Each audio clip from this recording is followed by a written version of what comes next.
கடையில் வந்து அண்ணன் இருக்காரு. அண்ணனை வந்து நமக்காக ஒரு பிரியாணி ஒன்று அடிக்க சொல்லுவோம். அண்ணே அண்ணே அண்ணே நமக்கு ஒரு பிரியாணி ஒன்று சாப்பிட்றதுக்கு ஒன்று அடிச்சிருங்கண்ணே. ஓகேண்ணே, அண்ணன்ட்ட சொல்லியாச்சு. நமக்காக வந்து பிரியாணி அடிக்க போகிறாரு.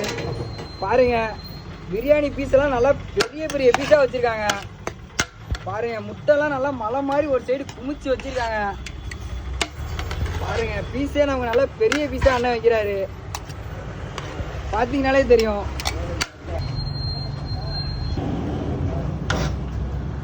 அண்ணன் நமக்காக நல்லா தரமான முட்டை ஒன்று வைக்கிறாரு. பாருங்க அண்ணன், நமக்கு பிளேட்டில் அடித்து கொடுத்துருங்கண்ணே. அண்ணன் வந்து வாங்கியாச்சு. பாருங்க, நல்லா தரமான சிக்கன் பிரியாணி. பாருங்க, அண்ணன் கடையிலேருந்து நல்லா ஜூஸியாக இருக்குது.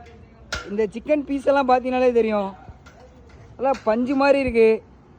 அண்ணன் கடையில் வந்து தீபாவளிக்கு தரமாக ஆஃபர் கொடுக்குறாங்க. யாராவது திருச்சி மணச்சநல்லூர் சைடு இருந்தீங்கன்னா கண்டிப்பாக அண்ணன் கடையில் சாப்பிட்டு பாருங்கள். சாப்பிட்டு பார்த்துட்டு எப்படி இருக்குன்னு சொல்லுங்கள்.